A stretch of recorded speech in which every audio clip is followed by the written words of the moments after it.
김수환 추경 사회 형성과 한국 사회의 변화 69년도부터 88년도까지에 대한 한승훈 교수님의 발표에 대해서 임민균 신부님의 토론 말씀 먼저 듣겠습니다. 네, 안녕하세요. 임민균 신부라고 합니다.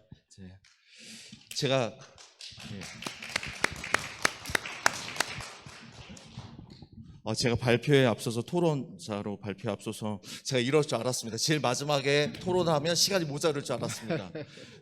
제가 제발 부탁드리는 건데 제가 글을 정말로 눈물을 뚝뚝 흘리면서 열심히 썼거든요. 그러니까 여러분들 제가 미처 발표하지 못하더라도 꼭 집에서라도 읽어주십사 하는 간절한 바람을 여러분들께 남겨봅니다.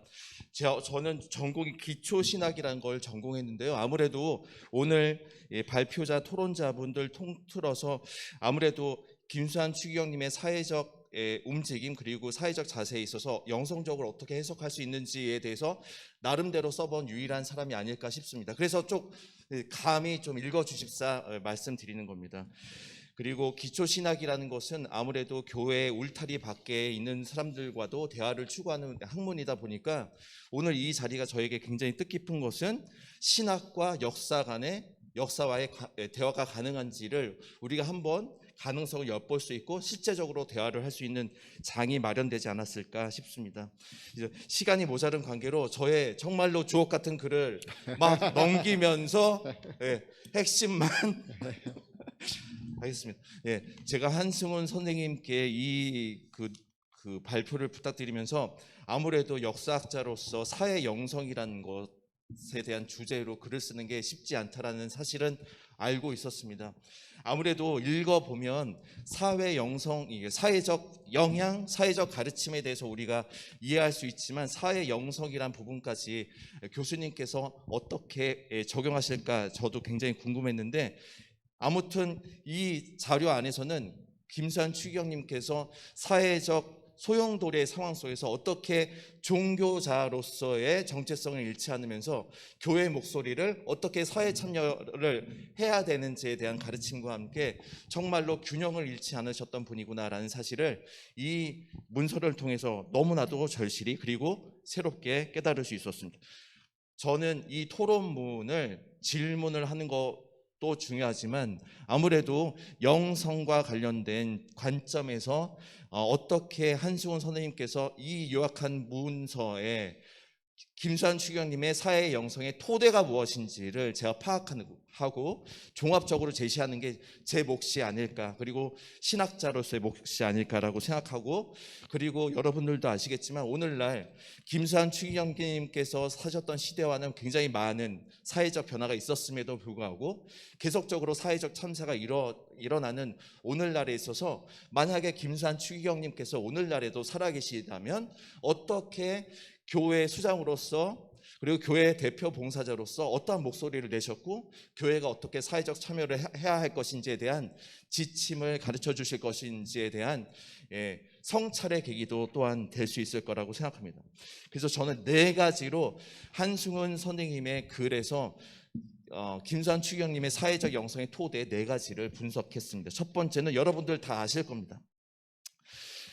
한 교수님의 글에 따르면 김수환 추기경님의 사회 영성의 토대는 모든 인간은 하느님의 모상대로 창조됐기 때문에 사람의 가짐, 경제적 풍요, 그리고 물질적인 가짐, 그리고 차별 없이 모든 사람은 동등하게 하느님의 사랑을 받는 존재라는 사실에서 출발해야 되고 이것을 목표로 해야 된다는 사실을 한 번도 잊은 적이 없으신 분이라는 사실을 이 글 전체를 통해서 제가 알 수 있었습니다. 그리고 차별 없는 존엄성을 지닌 존재라고 인정받는다면 기회 균등 차원에서도 모든 인간에게, 우리나라 국민들에게 공평하게 주어져야 한다는 사실을 김수환 추기경님께서는 구체적인 사회적 사건에 있어서 교회 목소리를 낼 때 한 번도 잊으신 적이 없었다라는 사실을 제가 다시 한번 알 수 있었습니다. 이렇게 인간 중심적 가치관이라는 기본 토대 위에 사회 유지와 발전을 위한 정치 및 경제 정책이 수립된다면 인간이 산업 발전이나 사회 제도의 수행을 위한 한낱 도구로 인식될 위험을 막을 수 있을 뿐만 아니라 사회 정의를 실현하는 데 발생할 수 있는 여러 다양한 비인간적인 문제들을 사전에 방지할 수 있는 효과까지도 볼 수 있다고 주장하셨습니다. 제가 토론문을 준비하면서 김수환 추기경님의 많은 책들을 읽었는데요. 저한테 굉장히 인상 깊게 다가왔던 강의가 1980년도에 YMCA에서 초청받아서 강연하신 부분이었는데, 여러분들도 다 아시다시피 1980년도에는 굉장히 많은 사건들이 일어났습니다. 아무래도 이러한 역사적 사건을 염두에 두고 YMCA에서 김수환 추기경님을 초청한 것으로 저도 짐작할 수 있었습니다. 대학생들도 굉장히 많이 왔습니다. 추기경님 입에서 뭔가 구체적으로 우리나라가 어떻게 사회적으로 변화되고 구체적인 움직임을 가져야 하는지 기대를 갖고 왔을 거라고 저도 짐작했습니다. 그런데 김수환 추기경님 글에서 이러한 부분이 나옵니다. 내 강연이 시작됨과 동시에 많은 학생들이 실망을 하고 그 자리를 나갔다라고 이야기했어요. 그 이유인즉슨 무엇이냐면요, 그 대학생들은 현 정권의 붕괴나 아니면 현 정권에 직면하기 위해서 김수환 추기경님께서 어떠한 구체적인 정치적 액션을 취하실 거라는 기대를 갖고 왔는데, 김수환 추기경님께서 강조하신 바는 딱 한 가지였습니다. 모든 사람은 하느님의 모상대로 창조됐고 모든 사람은 하느님의 사랑을 받는 존재이기 때문에 누구도 그 존엄성을 침해해서는 안 된다라는 원초적이고 기본적인 가르침이셨던 것입니다. 저는 이러한 점이 오히려 김수환 추기경님의 사회 영성의 제일 중요한 부분이라고 생각합니다. 당신께서는 정치 혁명가가 아니고 교회 하느님의 부르심을 받은 사제라는 정체성을 한 번도 잊으신 적이 없었다라고 저는 생각합니다.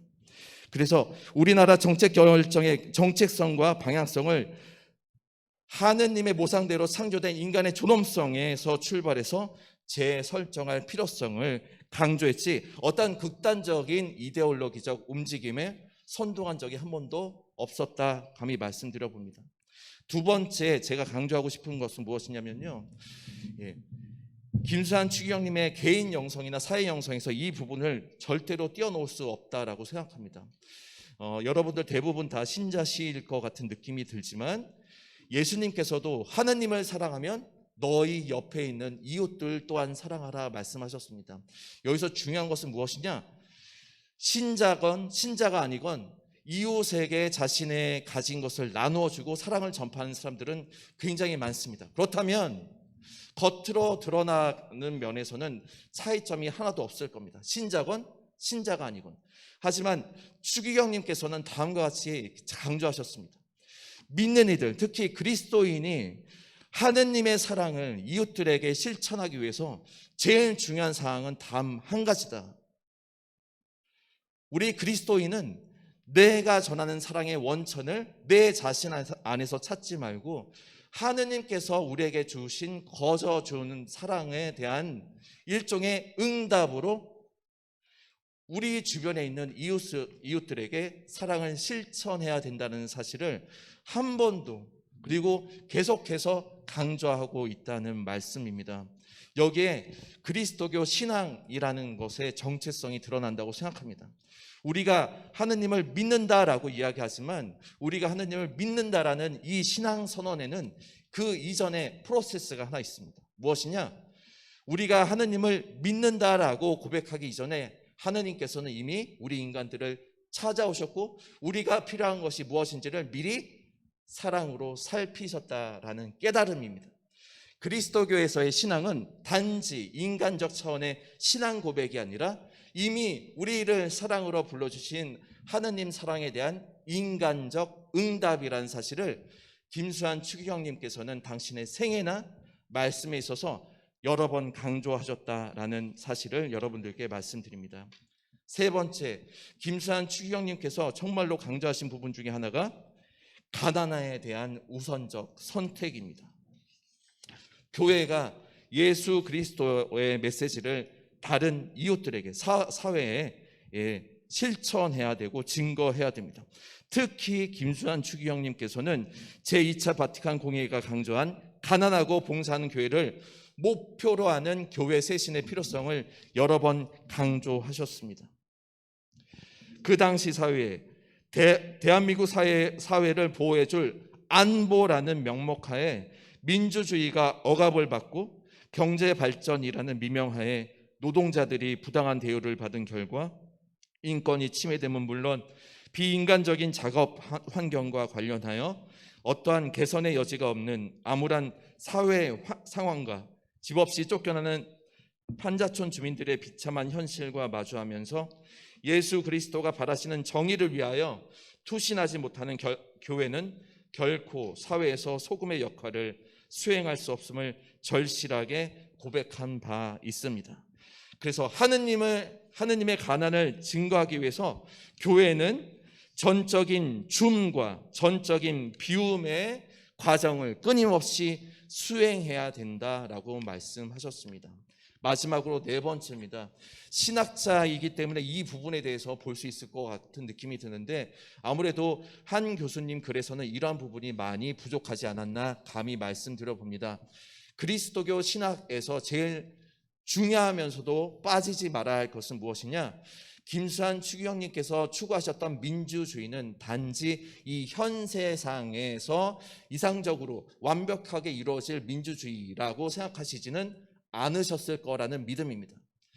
그리스도교가 의미를 갖기 위해서는 그리스도교가 추구할 이상적 목표는 예수님께서 재림하실 종말론적 전망에서 당신이 사랑으로 다스리실 종말론적 희망으로 그 희망을 바탕으로 이 현 세대의 민주주의의 이상향을 추구해야 된다는 사실을 여러 번 강조하셨다라고 말씀드리고 싶습니다.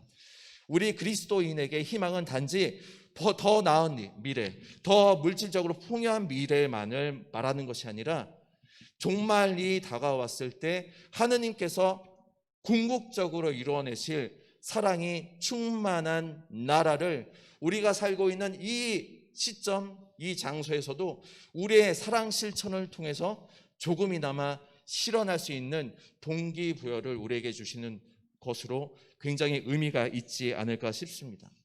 이렇게 네 가지로 제가 요약을 했고요. 그래도 질문은 안 할 수가 없으니까 제가 너무 목소리가 커서 불쾌하셨죠, 여러분? 예, 제가 수업 때도 목소리가 커서 좀 불쾌하다고 학생들이 좀 그러긴 하지만 제가 감정을 싫다 보면 목소리가 커지니까 여러분들 널리 이해 부탁드리고요.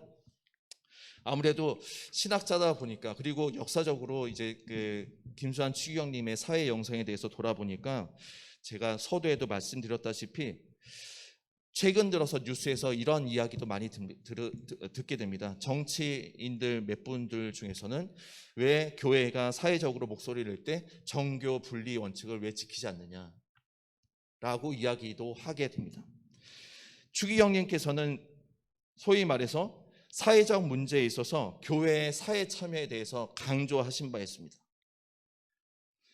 오늘날 우리나라의 민주주의는 추기경님께서 생전에 계셨던 그 당시의 민주주의와는 굉장히 많은 면에서 다르다고 생각합니다. 김수환 추기경님의 사회 영성에 비추어서 오늘날 2022년도 정말로 이데올로기적 갈등도 극대화되고 있고 개인적으로 추구하는 진리들도 이렇게 다양화되는 사회에서 어떻게 우리 교회가 올바로 사회적 참여 그리고 사회적 목소리를 낼 수 있는지 교수님의 의견을 한번 여쭤보고 싶습니다. 그리고 두 번째는 너무 어렵죠, 질문이. 그래도 이제 전망을 좀. 그리고 두 번째는 제가 아무래도 성직자다 보니까 교회 안에 있는 사람으로서 아까 전에 김수태 선생님께서도 말씀하셨지만 평신도의 입장에서 교회를 바라보는 눈이 아무래도 부족할 수밖에 없습니다. 한 선생님의 입장에서 교회가 현대를 살아가는 데 있어서 김수환 추기경님의 정신을 우리가 본받는 데 있어서 교회의 부족한 모습은 무엇인지에 대해서 두 가지에 대해서 한번 여쭤보고 싶습니다. 네, 현직 김수환 추기경 소장 신부님으로서 마지막 발표에 역사학자인 한승은 교수님의 발표문에 대해서 영성적 측면에서 특별히 강조해서 또 보충 토론을 해주셨고 또 질문까지 함께 해주셨습니다.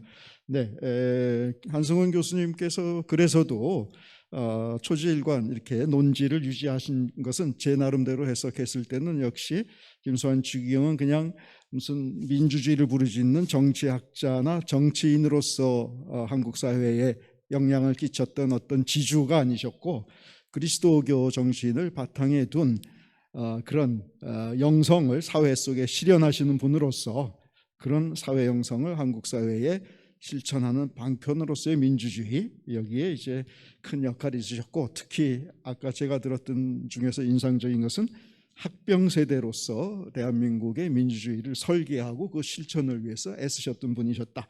그러나 다른 분들과 또 달리 김수환 추기경은 그리스도교 정신, 하느님의 모상대로 창조된 인간의 존엄성을 바탕에 두는 그런 그리스도교 정신을 실천하는 그 방편으로서의 사회 영성의 추구를 하셨던 분이시다. 이렇게 이제 이해했는데 우리 임민균 신부님이 토론자로서 그런 점을 실제로 한국 사회에 실천하기 위해서 어떻게 해야 될 거냐라고 이제 구체적 질문 그리고 또 교회 안에 있는 또 평신도의 한 사람으로서 무엇을 요구하는가 뭐 이런 부분에 대해서 아주 대답하기 좀 곤란하신가요? 뭐 말씀해 보시죠. 뭐. 네. 예, 말하겠습니다.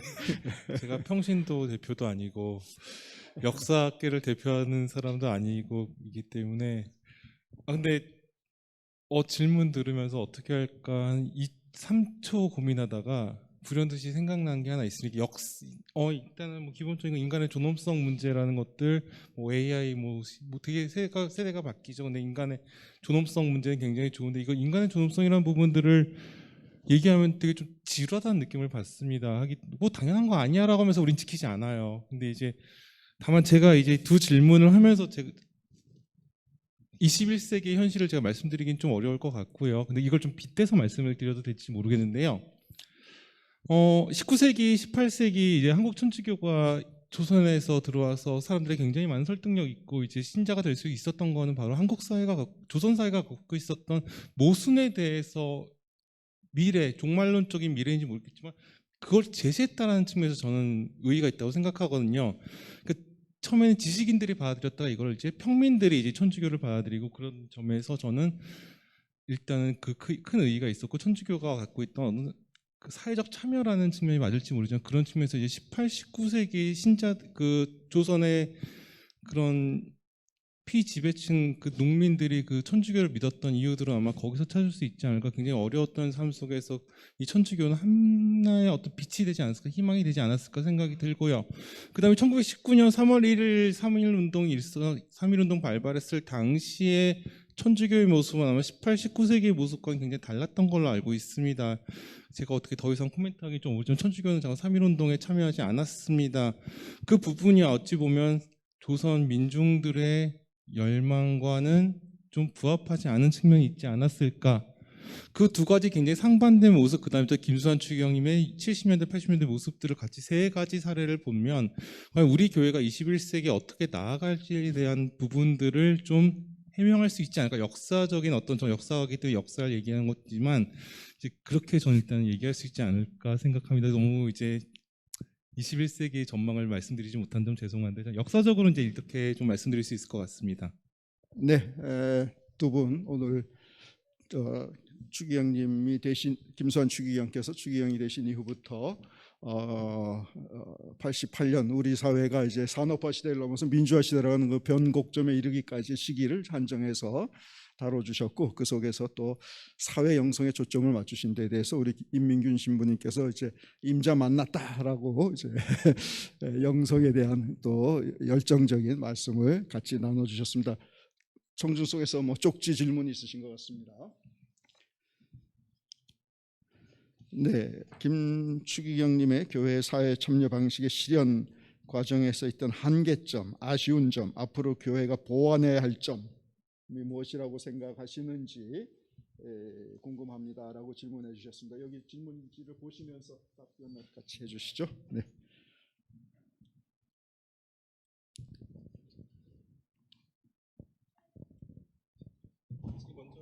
네, 두 분 중 누가 하시든 상관없겠습니다. 말씀하세요. 네. 저는 일단은 그러니까 한계점 아쉬운 점이라기보다는 김수환 추기경님에 대한 활동과 그분의 생각과 그런 실천이라는 것들을, 그러니까 저는 한국 사회가 잘 이해하지 못하고 있다라는 오히려 그런 생각을 좀 많이 했습니다. 하기 때문에 60년대 제가 그래서 이제 대한민국 설계자라는 그 프레임을 갖고 온 것도 그분이 60년대, 70년대, 80년대 했던 역할이라는 것들을 그 잣대를 21세기에 또 그대로 적용한다라는 것들은 좀 오히려 김수환 추기경님을 오독하고 있는 게 아닌가라는 생각이 많이 들었거든요. 저는 그래서 이제 한계 아쉬운 점이라는 걸 오히려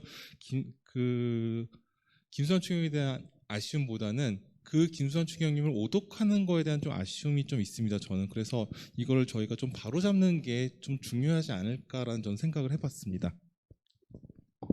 저는 간단히만 말씀드리겠습니다. 저기 신학에서도 교회를 정의하는 데에는 굉장히 많은 다양한 방식이 있는데요. 우리가 그 교회에서 가장 조심해야 되는 것은 일단은 개신교와 비교했을 때 천주교는 굉장히 제도적으로 잘 짜임새 있게 구성되어 있는 조직이면서도 반대적으로 단점 무엇이냐, 너무 제도 교회를 강조하다 보면 소수나 아니면 다른 분들의 의견에 있어서 경청하지 못할 수 있는 단점은 분명히 있다라고 생각합니다. 이러기 위해서 오늘날은 이 다양성도 존중하고 있고 소수의 인권까지도 우리가 존중해야 될 때 교회가 제도 교회를 먼저 내세울 게 아니라 그들의 목소리를 먼저 듣는 것이 김수환 추기경님의 영성을 우리가 본받는 길이 아닐까 싶습니다. 이상입니다. 네, 오늘 발표나 질문, 네, 김정숙 교수님 질문하시고 그 뒤에 또 질문 주신 것 같은데, 네, 마이크 좀 갖다 드리시면 좋겠습니다. 되게 지역적인 말씀인데요. 천주교가 3.1운동에 참여하지 않은 게 아니고 지난 2019년부터 천주교가 3.1운동에 참여한 것에 대해서 열심히 연구들을 하고 있거든요. 그거는 교회가 비추지 않고 기록에 남기지 않았기 때문이지 않을까 싶습니다. 네, 김정숙 교수님께서 보충 설명, 3.1운동에 천주교 신자들도 다수 참가했다는 말씀 해주셨고요. 뒤에 또 질문 주신 거 마지막으로 듣고 마치도록 하겠습니다. 또 한 분 계신가요? 네. 먼저 말씀하시죠. 네, 안녕하세요. 저 발표 잘 들었는데요. 제가 그 발표를 들으면서 이제 또 토론해 주신 신부님, 소장수 신부님한테도 또 해당이 됐는데 말씀을 좀 크게 할까요? 네. 네. 그 사회 영성이라고 이렇게 이제 영성을 자꾸 말씀을 하시는데 제가 연구소에서 활동을 하고 있긴 하지만 오늘 발표를 들으면서는 그 영성을 뭘로 좀 이렇게 정의를 하시는지가 좀 궁금했어요. 그게 좀 이렇게 불명확해가지고 전체적으로 좀 내용 이해하는데 명확하지가 좀 않은 부분이 있었거든요. 그래서 영성을 뭐라고 생각하시는지, 특히 또 김수환 추기경님의 사회 영성, 그러면 그게 뭘 의미하는지를 좀 말씀해 주시기 바랍니다. 감사합니다. 네, 아주 근본적 질문, 영성에 대한 건 아마 좀 이따 우리 임민균 신부님께서 말씀을 해주실 것 같고요. 마저 질문 듣고 한꺼번에 답변 듣도록 하겠습니다. 네, 마지막 질문으로 듣도록 할까요? 네. 제가 저 개인적인 생각입니다만은 우리 김수환 추기경님을 저기 할 때 다른 외국에서 볼 적에 우리나라가 그 종교적인 갈등이 없는 나라라고 하는 그런 걸 높이 평가한다는 걸 알고 있는데요.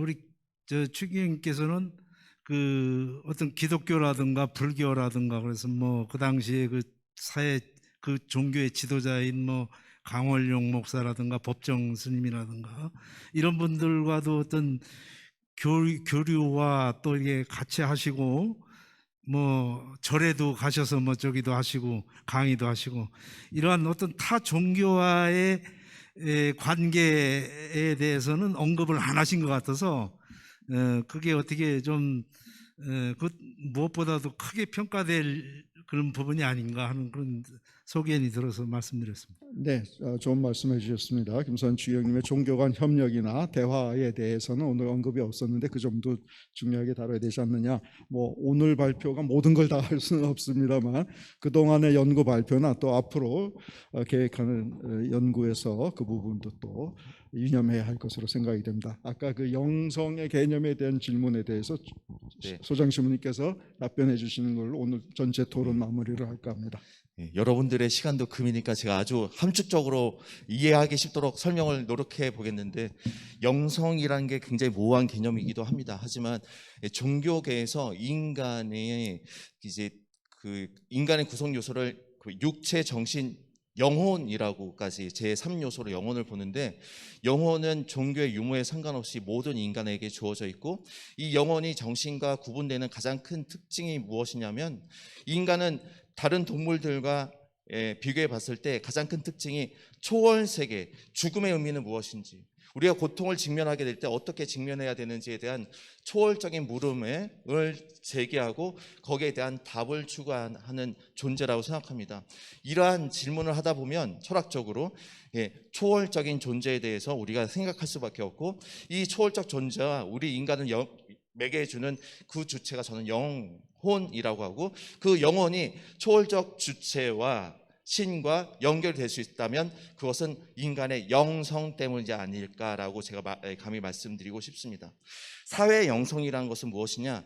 비록 교회 안에서 종교적 가르침을 아닐지언정 김수환 추기경님께서 사회적 문제에 있어서 신앙적 토대를 갖고 교회가, 그리고 대한민국 사회가 어떻게 나아가야 하는지에 대한 가르침, 방향을 설정해 줌으로 인해서 종교가 있는 사람이건 없는 사람이건 이 사회적 참여를 통해서 일종의 초월적인 신과 가교의 역할을 할 수 있다면 그것을 사회 영성이라고 부를 수 있지 않을까 저는 감히 말씀드려 보고요. 네, 선생님께서 말씀하신 것처럼 제가 김수환 추기경 연구소 소장 맡은 지 3개월밖에 되진 않았지만 그 전까지 우리 연구소의 그 연구 과정을 보면 김수환 추기경님께서 타종교와 어떤 교류를 맺고 있는지에 대한 연구가 실제로 있어 왔고, 그 다음에 김수환 추기경님의 설교 부분에서도 아무래도 독재 정권 하에서 천주교만 박해받은 것은 아니고 탄압받은 것은 아니고 개신교 및 불교와 같이 그러한 좀 그 억압을 받았기 때문에 일종의 종교 간의 대화가 그때만큼 활발히 이루어진 적도 없지 않았을까 제가 감히 말씀드려 봅니다. 네, 감사합니다. 네, 수고 많으셨습니다. 김수환 추기경님의 시복시성을 앞두고 오늘 추기경님의 생애 전반에 걸친 내용을 세 분의 발표자께서 나눠서 오늘 발표해 주시고 또 내용 깊은 토론을 해주신 토론자분들께도 감사의 말씀을 드립니다. 추기경님께서는 천주교의 고위성직자이시기도 하셨지만 한국 사회 전체가 인간다운 사회로 가기 위한 많은 노력을 기울이셨다고 생각을 하고요.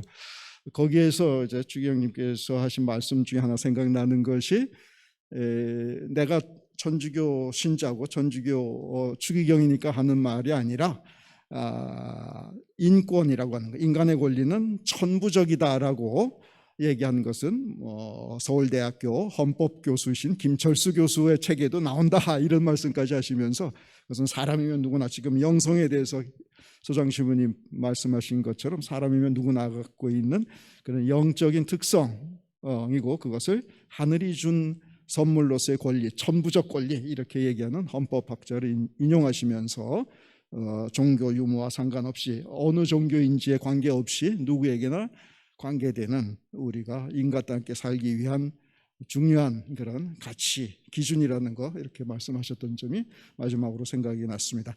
네, 전체 토론을 여기서 마무리하고 사회자이신 우리 하민경 교수님께 다시 넘기도록 하겠습니다. 네, 수고들 많으셨습니다.